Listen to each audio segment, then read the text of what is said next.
Welcome to the RVCC Tutoring Center. In today's video, we'll be reviewing Chapter 5 for Elementary Algebra, Polynomials, and Exponents.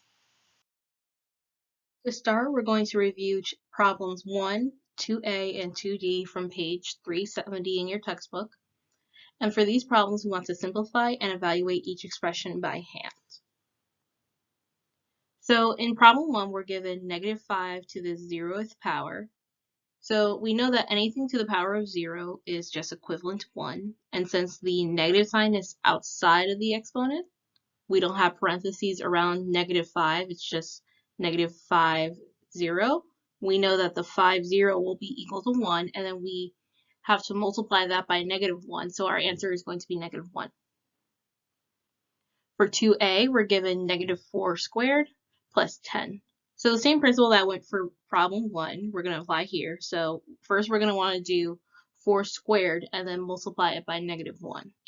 So this gives us -16 plus 10. And then we simplify and we get -6. Finally, for problem 2d, we're given -3x to the 0th power. So in this case, the 0 only applies to the x. So we're going to do -3 times 1, of course, because x to the 0th power is just 1. And then we simplify and we get -3. Our next problem will be number 7, and in this problem we want to simplify. So the question they give us is 5x squared minus x plus 3 in parentheses minus in parentheses 4x squared minus 2x plus 10. So to start, we want to apply the negative sign to each of the variables on the right side. So this gives us 5x squared minus x plus 3 minus 4x squared, because -1 times 4x squared plus 2x, -1 times -2x, and then minus 10, -1 times 10. So now we want to combine like terms.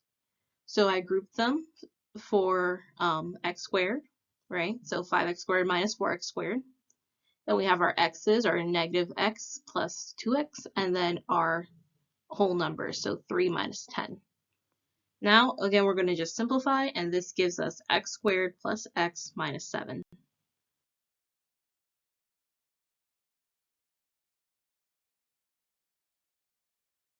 Our next problem is problem number 21, and it wants us to multiply and simplify the expression.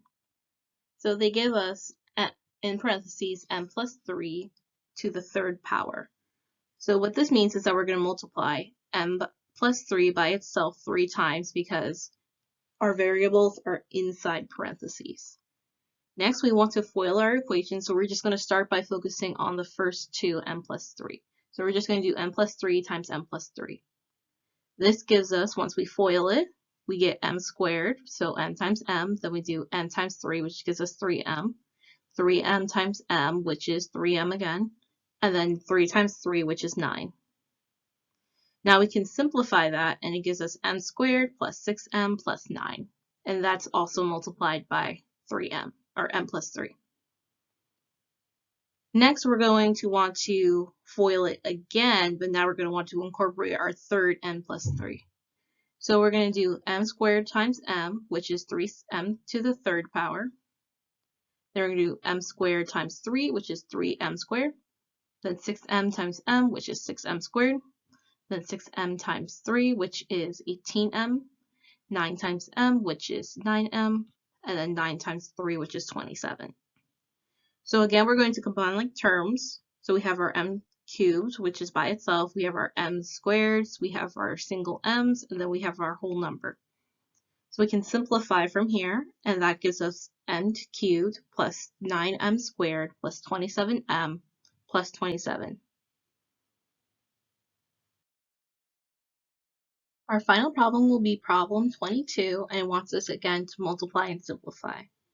So this is the problem that we're given, y, or in parentheses, y plus 2, and then that's multiplied in parentheses by y squared minus 2y plus 3. So again, like in the last problem, we're going to FOIL, so we're going to multiply each variable in our trinomial by our variable in our binomial. So this gives us y cubed right? Because y times y squared, then we have y times negative 2y, which is negative 2y squared, then y times 3, which is plus 3y, and then we have our 2 times y squared, which is plus 2y squared, 2 times negative 2y squared is minus 4y squared, and then 2 times 3, which is just 6. So now we're going to want to combine like terms. So we have our y cubed first, just by itself. Then we have our y squared. So we have a negative 2y squared and a positive 2y squared. And then we're going to add our single variable, our single y. So we have our 3y minus 4y, and then we have our whole number by itself, so 6. So our final equation will be y cubed minus y plus 8. Our y squares cancel out because it's minus 2y squared plus 2y squared. So they have opposite signs, and our coefficients are the same. So they're just going to cancel each other out. And so we're just left with y cubed minus y plus 8. And this is the end of the Chapter 5 review.